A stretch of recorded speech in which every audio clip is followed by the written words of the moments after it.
Hello guys! Good morning! Welcome to my YouTube channel. For today's video, ibabahagi ko sa inyo kung ano yung pinagkakakitaan ko dito sa Pilipinas after kong umuwi galing Hong Kong sa pagiging domestic helper. So, nag-decide na nga ako guys na mag for good muna para makasama ko yung mga anak ko. So, ngayon, ibabahagi ko sa inyo itong pinagkakakitaan ko. Dahil summer ngayon, patok na patok yung ice candy dito sa Pilipinas. Kaya ito ay share ko sa inyo para meron din kayong pagkakitaan ngayon bilang isang mga full-time mommy, okay? So, ang gagawin pala natin ngayon ay ice candy, mango with graham. So, ito yung mga sangkap natin, guys. Meron tayong 1 kilo of condensed milk. So, hanap kayo ng pwede nyong bilhan na mura nito, guys. So, nabili ko lang to sa halagang 104 pesos. So, hanap na lang kayo kung saan kayo makakabili ng mas mura-mura nito, guys. Then, meron tayong 2 can of evap milk. So, ang binili ko ay Alaska na 360 ml. 360 ml lang pala to, guys. Dalawa. Then, meron tayong mango, 3 peraso. Nabili ko lang to sa halagang 50 pesos. Dahil buwan ng mangga ngayon, today is May, medyo mura-mura siya. So, depende sa panahon kung magkano yung halaga ng mangga na mabibili natin. Then, meron din tayong 1 kilo of white sugar. Then, meron tayong crushed graham. So, ito ay 200 grams. So, kailangan nyo gawin, guys, kalahati lang, mga 100 grams lang yung kailangan natin para sa ingredients na ito. Okay? Then, meron tayong 2 balot ng ice candy na size 1 in 1/2 by 10. Kailangan natin to. Then, meron tayong cup na 1/4 cup para parehas yung mga sukat natin ng ice candy. Then, syempre, kailangan natin ng ng imbudo. Then, kailangan nyo lang, guys, ng 3.5 liters of water. So, hindi na natin kailangan lutuin. Okay? So, ito po yung mga ingredients na kailangan natin. At, i-mix na natin siya, guys. Hello, mga mami! So, ito na, guys. Ipapakita ko sa inyo kung papaano halu-haluin itong ating mango graham ice candy. So, first, ilagay natin yung 3.5 liters of water. So, gumamit ako ng dalawa nitong 1.5, then 500 ml ng tubig. Ito yung ginagamit kong sukatan, guys. Kasi, pero kung meron kayong mapagagamitan na merong nakalagay na liters by liters, pwede nyo pong gamitin. So, ito po kasi yung ginagamit ko para alam ko na saktong 1.5. Then, ilagay natin yung 2 can ng evap. Hindi to titigas, guys. Okay? So, hindi na natin kailangan lutuin. Hindi na kailangan lagyan ng cornstarch. So, before, nagluluto ako ng ice candy, nilalagyan ko ng cornstarch. Then, nung na-develop ko to, dahil sa kakanood ko rin sa mga kapwa natin YouTubers, so, ito na. Pag-aralan na natin ang maigi. Then, ilagay natin yung 1 kilo of white sugar. Kumuha lang kayo ng malaking kaserola na kakasya itong mga ingredients natin. Okay, then, ilagay na natin yung mangga. Ayan, guys. Hiwa-hiwain nyo lang ng maliliit na kakasya doon sa imbudo natin. Ang estimated nito, guys, is mga 1/2 kilo. So, dahil ang mangga dito sa amin ay 100 lang ang kilo, kaya ang nagastos ko lang dito ay 50 pesos. Yan. 3 peraso, 50 pesos. Lagay na natin.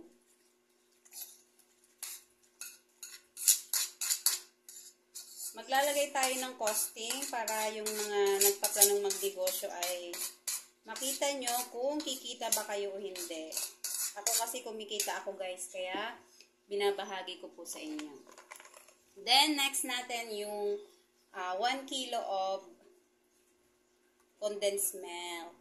So, sabi nila, may nabibili ba daw talagang 1 kilo ng condensed milk? So, meron po, guys. Kung meron kayong spatula, gamitin nyo sa paglalagay nitong milk. para makuha nyo lahat. Okay? So, ayan. Simutin nyo lahat. Then, kailangan natin maglagay ng grahams. Yung graham, guys, 200 grams. So, dahil 100 grams lang yung kailangan natin, hatiin nyo lang po siya. Gusto na.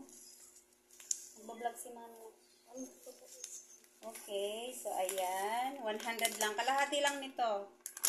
Para masarap yung ating mango grahams. Ayan. So, kompleto na guys. Halu-haluin na lang natin. Okay. So, ayan guys. Haluin lang natin hanggang mag-mix lahat ng ingredients. So, ayan guys, ang kailangan nyong gamiting tubig pala dito ay mineral water. So, dahil hindi na ito niluluto, mineral water yung kailangan natin gamitin. So, ang nabibili naming mineral dito guys, yung mga nag-iikot-ikot na 20 pesos yung galon. Kaya, isama na rin natin sa costing ito. Lagyan lang natin ng 5 pesos yung 3.5 liters of water. Okay, so dahil hindi na siya kailangan lutuin, kailangan yung tubig natin ay mineral water. Yan. Pagkatapos nating mahalo to guys, iset aside muna natin ng 30 minutes to 1 hour para siguradong mix na mix yung mga ingredients natin, lalong-lalo na yung milk and sugar. Subukan nyo to guys, siguradong hindi mala-ice cream yung malalasahan nyo dito. Ito ay patatlo ko nang gawa. So, ngayon lang ako nagkaroon ng chance na makapaggawa ng video kasi pinag-aaralan pa nga natin para ma-share ko sa inyo. Ito yung business ko ngayong summer dito sa Pilipinas. Yan. Yung 150 pieces kong nagagawa guys ay kulang pa sa isang araw kasi talaga namang binabalik-balikan ng aking mga customer. Nagustuhan nila yung ating mango graham na ginawa. No hassle na to guys. Hindi nyo na kailangan gumamit pa ng gas. Hindi nyo na kailangan gumamit pa ng cornstarch. Talaga namang kapag sinubukan nyo itong ating recipe ay mapapaulit kayo sa paggawa. Okay? So mamaya ilalagay natin ang costing para makita natin kung kikita tayo. So, ayan. Mix na guys. Set aside muna natin ng 30 minutes to 1 hour. Then, after that, babalutin na natin. Okay guys. So, for today, ito na. So, kailangan nyo mag-prepare ng isang damit or anumang pwede nyo gamitin na pagpupunasan nyo ng kamay. Kasi, syempre, malagkit. Kuha kayo ng isang malinis na damit. Then, mag-start na tayo ng pagbabalot. Yung gamit ko ay 1 and 1/2 by 10 na plastic ng ice candy. Yan. So, syempre, kailangan nyo munang maglinis ng inyong mga kamay.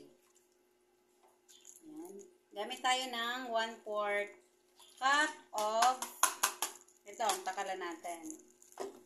Yan. Then, mamaya, bibilangin natin kung makakailang plastic tayo at ilang piraso ba yung magagawa natin sa ingredients na to. Okay? Yan, mga ganito lang guys. So, hindi pa tayo masyadong expert sa pagbabalot ng ice candy. Kaya, medyo mabagal pa tayo. Kapag expert na, ang bibilis na nila magbalot. Yan. So, halo-halo nyo para hindi nyo lahat makuha yung ingredients. 1/4 para pare-parehas yung sukat nila. Tanggalin nyo yung hangin or bubbles bago nyo balutin.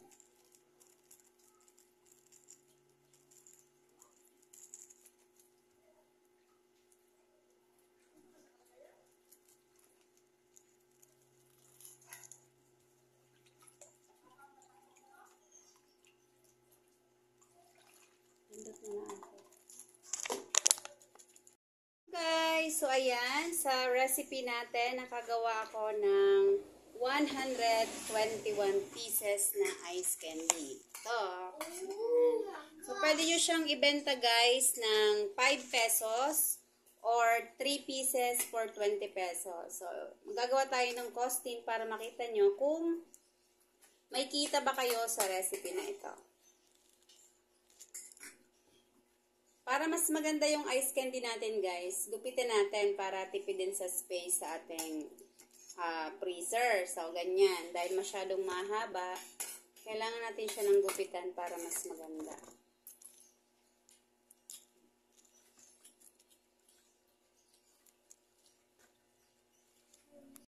Na, so ganito ang gawin nyo guys. Tanggalan nyo ng ito, yung dulo. Kasi mas maganda siya tingnan compare dito sa mahaba. Then, tipid space din tayo. Ayan na, nailagay na natin yung ating 121 pieces of ice candy. So, kung makikita nyo guys, mas malinis tingnan kapag ginupit natin yung mahabang part ng plastic. Yan, mamaya pwede na nating ibenta yan. Okay, so, costing na po tayo. Ayan na guys, dahil natapos na natin yung ating ginawang ice candy, ngayon naman po ay i-share ko sa inyo kung magkano nga ba yung mga nagastos kong ingredients para makapag-costing na tayo. Okay? So, first, yung condensed natin ay 104.75. Yung ating ibap. So, depende kung anong gagamitin yung ibap. Meron tayong Angel, meron tayong Alaska. Okay? So, yung Alaska natin ay 32 times 2, total of 64. Yung 1 kilo sugar natin ay 79 pesos. Yung mangga nating kalahati ay 50 pesos. Yung grahams, so meron tayong 13 pesos. Yung tubig, lagay natin ng 5 pesos. Yung plastic ng ice candy, 15 pesos. Yung kuryente natin, syempre, kailangan natin gumamit ng kuryente. Naglagay tayo dito ng 50 pesos. Okay? So, ang total nung nagastos ko, guys, ay 380.75. So, round off na natin sa 381 pesos. So, dahil meron tayong nagawang 121 piraso, so, pwede nyo siyang ibenta ng 5 pesos. Kapag ibebenta mo siya ng 5 pesos, guys, so, meron lang siyang 605. Then, tutubo pa na ng 224. So, pwede mo siyang ibenta. Kung pupunta lang naman sa bahay mo, pwede na siya sa 5 pesos. Pero dahil dito sa amin, guys, ang ginagawa ko ay dinideliver ko pa bahay-bahay. Meron kaming buy and sell ng group namin ng subdivision. So, binibenta ko siya ng 3 pieces, 20 pesos. Kaya, ang papatak nun guys ay nasa 800 pesos kapag binenta mo ng 320.